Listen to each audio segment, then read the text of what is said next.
Hi, guys, and welcome to episode 4 on the Jennie Githae podcast, hosted by yours truly, Jennie Githae.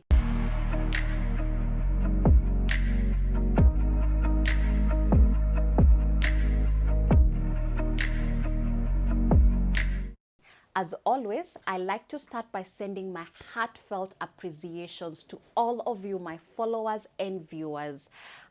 I totally see and feel the love and warmth you continue to show me. Your support and contribution keeps the Jennie Githae podcast at its level best, ensuring we are and remain the greatest and most informative podcast in Australia and Kenya.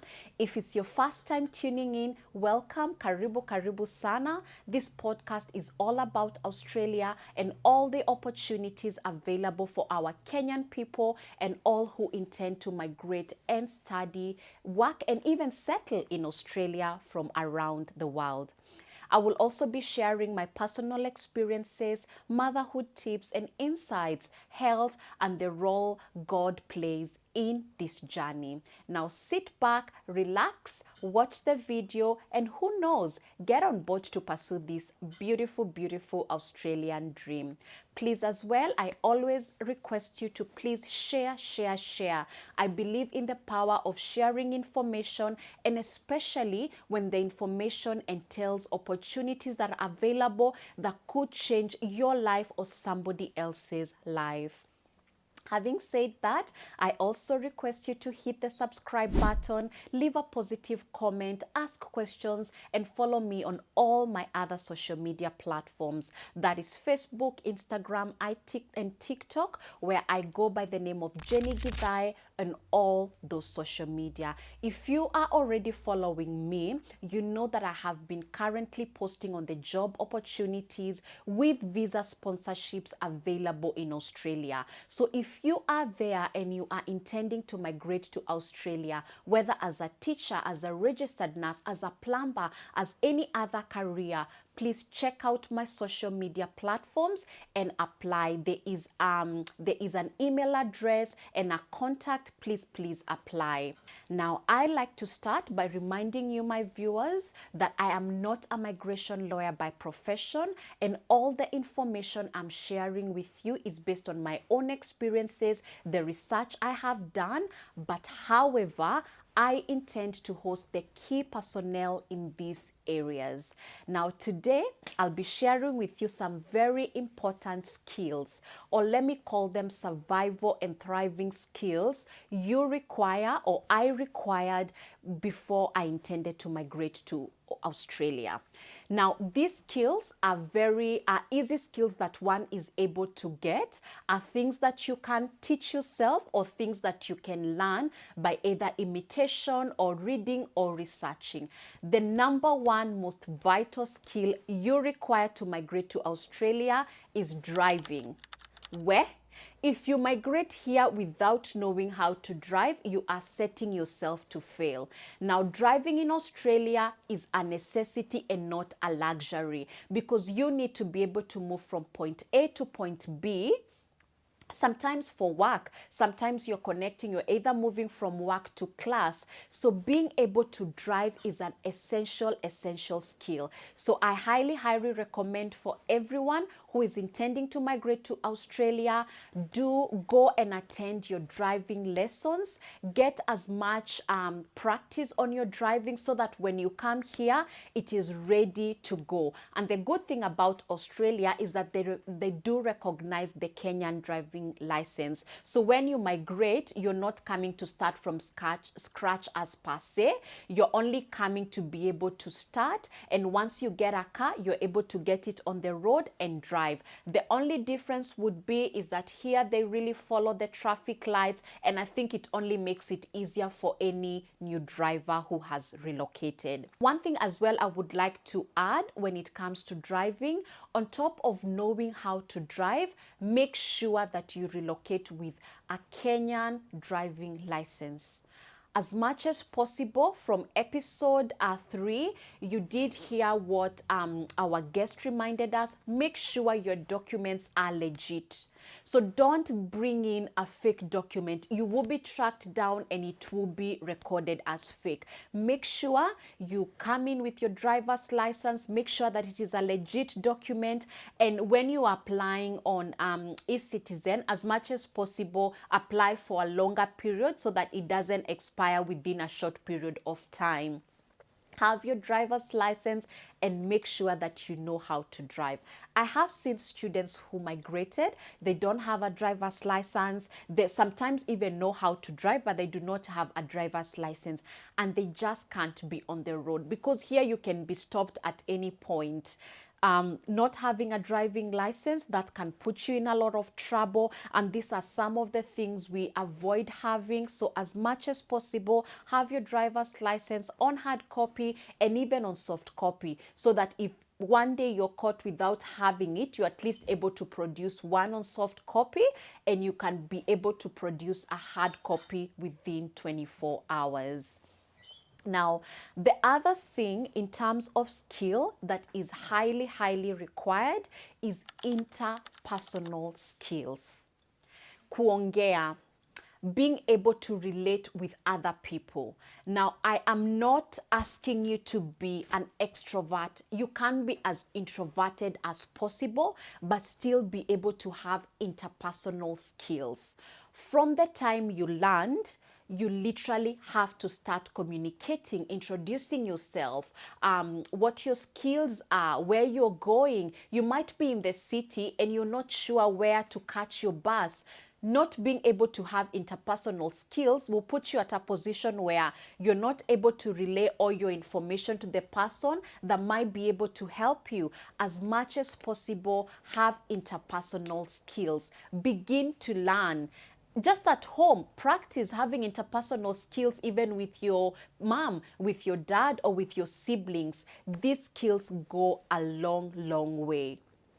I did mention in the past, for anyone to be able to build their portfolio in a country that is overseas, one of the skills you need is interpersonal skills. And these skills, how they fall in, when you migrate and you've probably joined, an association, a Kenyan association in the state you are in. So for example, for me, it is the Kenyan Association of South Australia, who, by the way, let me shout out to them. They are doing an amazing, amazing job. So once you migrate and you get your telephone number, probably the first thing you would be wanting is to be able to meet someone who is already in this group.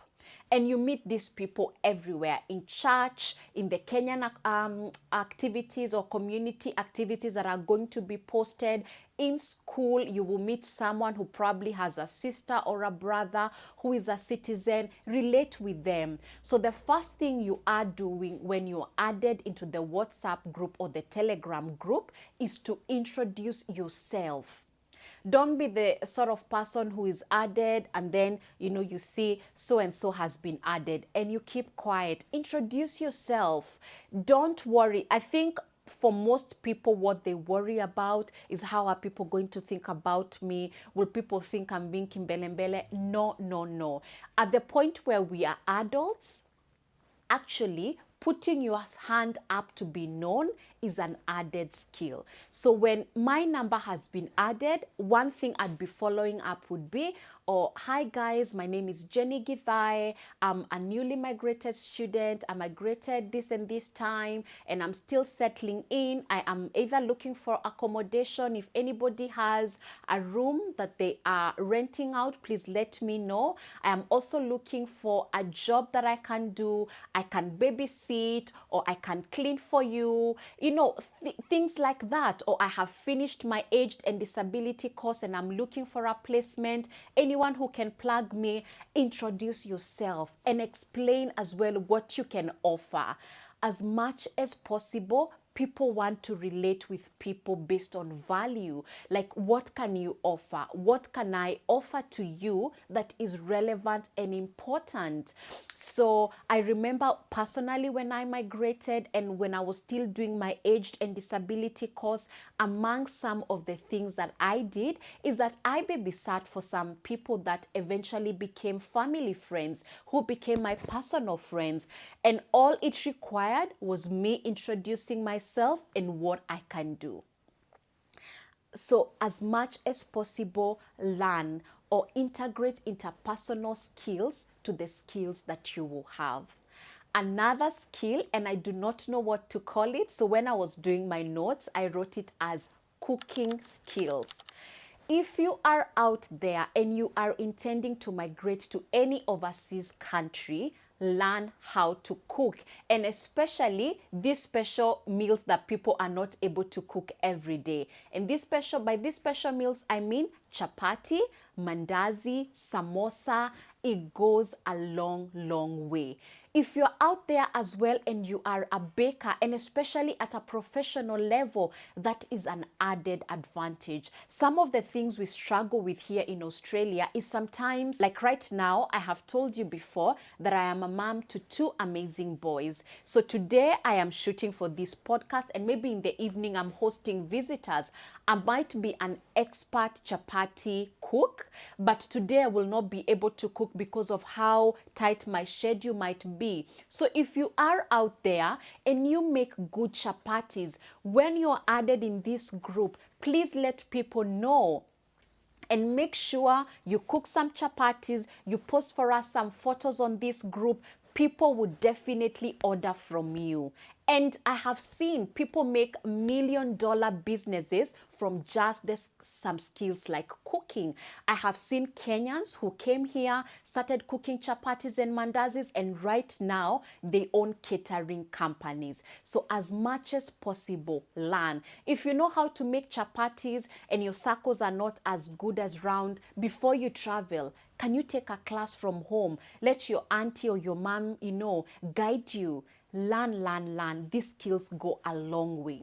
If you're out there and you are a baker, you know how to bake a cake and you can decorate. When you come and you are introduced to people in these WhatsApp groups and Facebook groups, please make sure people know that part of your portfolio is that you are a professional baker or you can bake. Make sure you bake a cake, decorate it well, take some nice photos and post in the group. Among the people or among some of the skills we struggle to get are professional bakers, especially people who look like us. So as much as possible, once you get invited into this WhatsApp group, Facebook group, Telegram groups, make sure that in part of your portfolio, you are letting people know that you can bake, and you're also showing people these are the cakes I have baked. And if you have a birthday or you have a wedding or just any event and you need a cake baked, you can reach me on this contact number. Let me tell you, these side gigs are so important. Before you know it, you are making so much money. You're supplementing on how much you're earning from your other jobs, and you're as well growing, raising your portfolio. You might eventually end up being a really good baker in Australia. So as much as possible, cooking skills are important. The other skill I find to be extremely important is financial literacy. I know where I am right now, I am pursuing this information as much as I can, being literate in terms of finances, because the unfortunate bit for us in terms of Kenya, our financial literacy is not anything we are taught in school. So we are taught how to pursue our careers, we are taught how to get into businesses, but we are not taught how to manage our finances. A skill that every international student or every migrant is going to require is managing your finances. And I know someone can tell me, oh, that's easy, I can come up with a budget. It goes beyond that. Being able to know I am earning this amount of money, I've already paid everything that is within my budget and I'm left with this amount of money. Where can I put this money that will ensure that my money is growing? It becomes an asset, an investment we really need to learn. So while you're in Kenya, before you migrate, get as much financial literacy as possible. Understand that if I invest in a car, like say a BMW, the amount of fuel a BMW is consuming,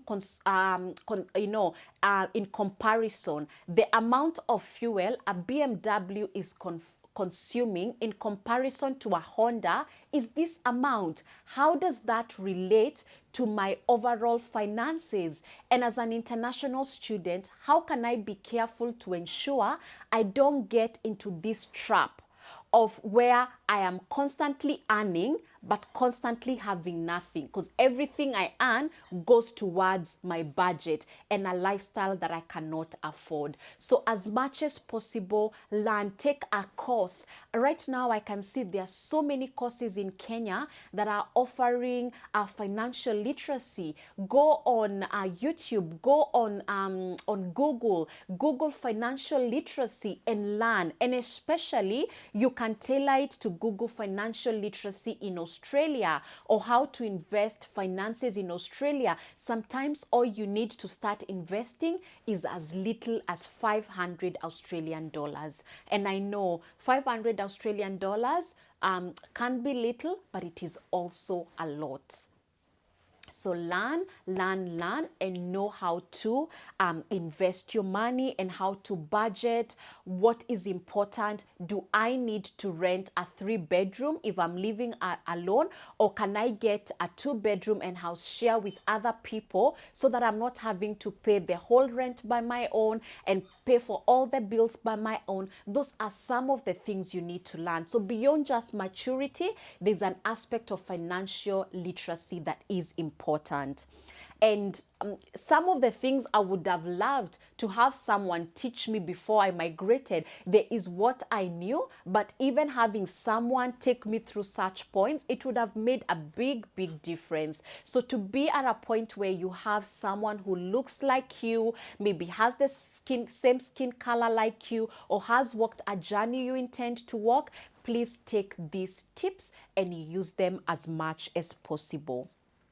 Another skill that will go a long way is beauty. Have skills in matters beauty. So if you're out there and you are so good at doing makeup for people, applying makeup for people, you are so good at doing people's hair in terms of braiding, please harness that skill as much as possible before you come. So whether you need to take another refresher course for maybe 10,000 Kenyan shillings or whatever currency you are in, just to make sure that when you migrate, you really are able to do this skill at a good professional level, you will go a long way. If there are areas we don't have people, especially, as Kenyans or as Black people, is in the area of beauty, especially makeup and doing hair. If you can do hair, that is an added skill on top of what you're coming to do or pursue in terms of education or a job. So harness this skill. And when you migrate, it's even an added advantage if you can be able to invest in a few good and legit products, so that when I'm coming, like for example myself, I host the Jennie Githae podcast. Among some of the things I require is some makeup on my face. So if you're there and you're telling me, oh Jennie, I can be able to apply your makeup for this fee, you already have me as a client. And when I come to this podcast, I'm definitely shouting you out. When I meet someone, they're asking me, oh, who did your makeup, Jennie? And I'm telling them so and so. So before you know it, you have this big number of clientele, and all you have to do is fit them in. So if I'm having my classes between 9 and 11 a.m., I know that I can be able to fit in clients for makeup. On weekends, I can be able to do people who are, to apply makeup for people who are having events, wedding, birthdays, and all these kind of things. It goes a long way to supplementing your income and also growing your portfolio.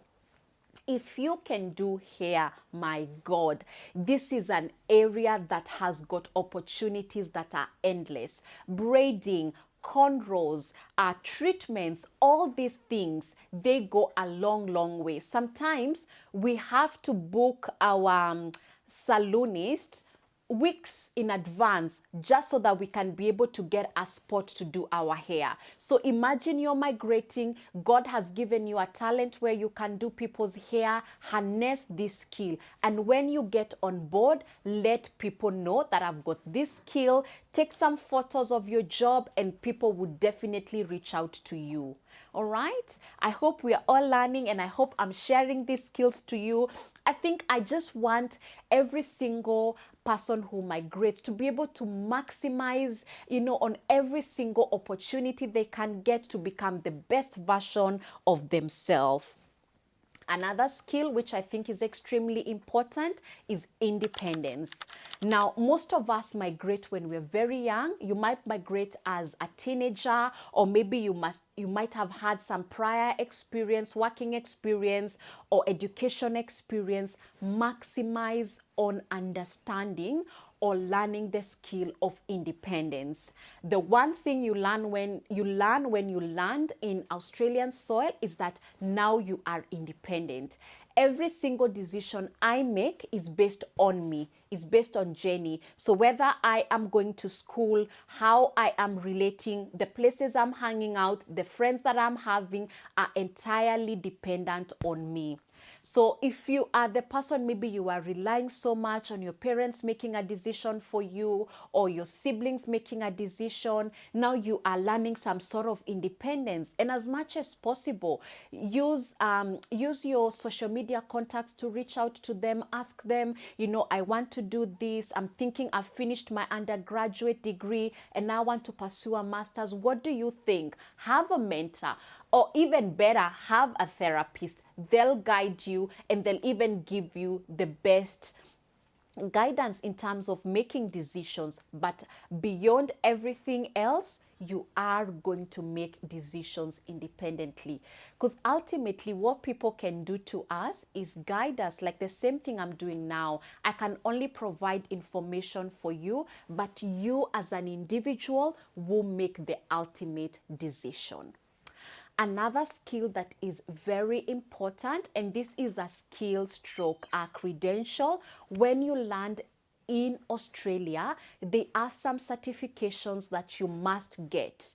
These certifications will help you in a school and also in applying for jobs here or applying for any other courses. I'm just going to highlight some. When you land to Australia, make sure you apply for a police clearance. Now, this is a very straightforward thing to apply. Get on Google, check how do I apply for a police clearance in Australia.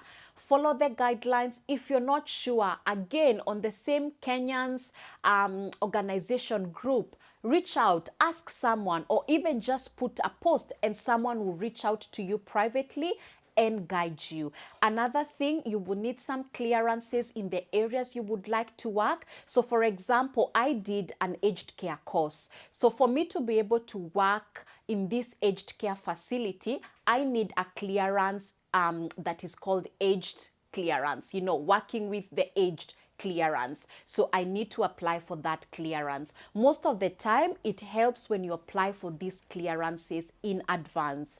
I was very lucky. I got when I arrived, I got someone who really guided me.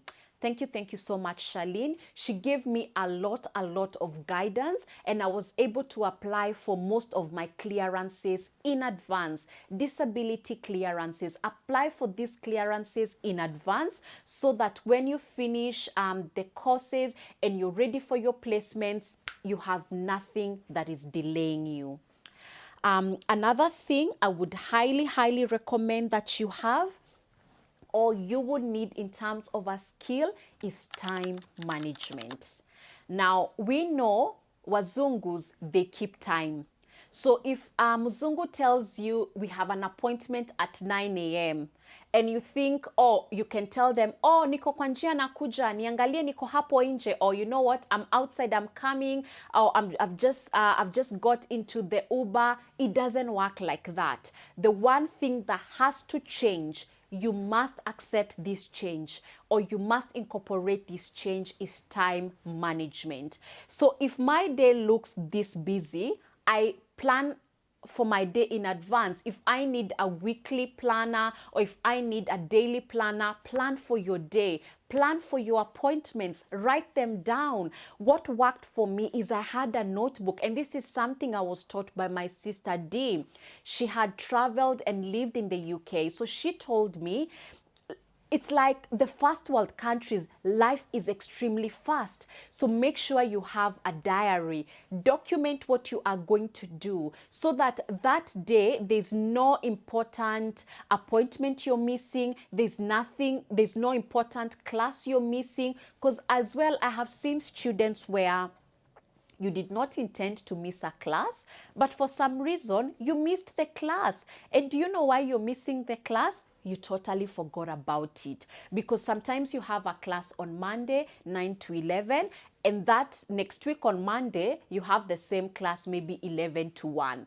So you definitely need to have a timetable, whether you can save it on phone or write it on your diary so that you don't miss these important appointments. Again, time management. Manage your time and you will definitely prosper. You will not only finish school well, you will graduate, get good grades, get into a good career, have a good portfolio, and thrive in a Western country.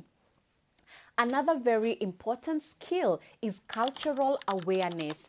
I think one of the biggest advantages we have as migrants in Australia is that Australia is a multicultural country. What does that mean? It means there are people from all sorts of places, like people from all over the world. So I need to have some bit of cultural awareness to know that the person seated next to me might not be behaving or talking or eating the same way I eat. Even what they eating is totally different. So have some cultural awareness so that on top of the bit of cultural shock you might be experiencing, it is not to an extreme level. And again, how do I get cultural awareness? Get on Google and Google lifestyle in Australia, Google foods in Australia, Google cultural festivals in Australia. It just gives you a perspective check. Which people from what sort of the world are they from? Check Torrance University for an example, and check the students in Torrance University, where are they from? It sort of just gives you a culture, some cultural awareness. So when you start interacting with people, you are not in shock and you are able to make friends quickly. You are able to have good interpersonal relations with people, and ultimately you can thrive. All right. Maybe one of the final skills I'll be sharing for now is that always make sure any prior learning you had, was it in Kenya or any other country you're migrating from, you have the relevant documentations for this prior learning. If you had taken computer packages, let's say in Kenya, don't just assume and say, these are computer packages, they won't matter. They go a long way. I have always given you an example with myself. Now, I happen to have worked as a registered nurse in Kenya, and I had worked for about 5 years. In equivalent to hours, that equates to a lot of hours. And ask me, how has you showing that you have worked before helped you? For example, when I came, I was able to get into jobs easier, and I was able to get even slightly higher jobs at that particular time because I had prior learning. So I could work as an AIN, assistant in nursing, because I was a nurse prior. That meant I was earning better, and I was even getting more exposure and experience in the Australian hospitals. The other thing, in relation to my hours that I had worked in Australia, when I started working as a registered nurse, my pay grade was even higher, because guess what? They equated my hours from Australia, and they accepted my hours, because how I migrated to study on top, like it's called a post registration. So it means I was already a registered nurse, and now I'm doing a bachelor's nursing as a post registered nurse. So I banked on my hours, and instead of starting as level 1 as a registered nurse, I was starting as a level 6, level 7. It goes a long, long way. So make sure once you have applied for a visa, or you are intending to migrate to any overseas country, gather all your documents. It does not matter a certificate you got for first aid somewhere, or a nomination you got, a letter you got from your CEO saying you are excellent at community skills, you are excellent at communication, you are excellent at managing time, you are the best employee at this point. Put all those certificates together. They go a long way, and they help to build your portfolio when you migrate. Having said that, I am extremely grateful to you for having listened to me. I really appreciate when you take time to tune into this podcast and listen to all the information I have to share. All I ask of you is to make sure that you like, share. You just never know who you're helping or who you're connecting. And subscribe. Just hit that subscribe button, and it will go a long, long way to support my channel. And as always, I like to give a big shout out to our collaborators, Icon Prime Properties, who are voted as the best land selling company in Kenya in the recent awards. Now, they continue to offer us an opportunity to invest in land in many different counties in Kenya. If you're there and you are looking at investing in land, do not hesitate. They have land in different places, whether you want to build a holiday home in Diani, whether you want to build a family home in Kikuyu, in Gong, in Kitengela, in Juja. They have plots of land in so many places.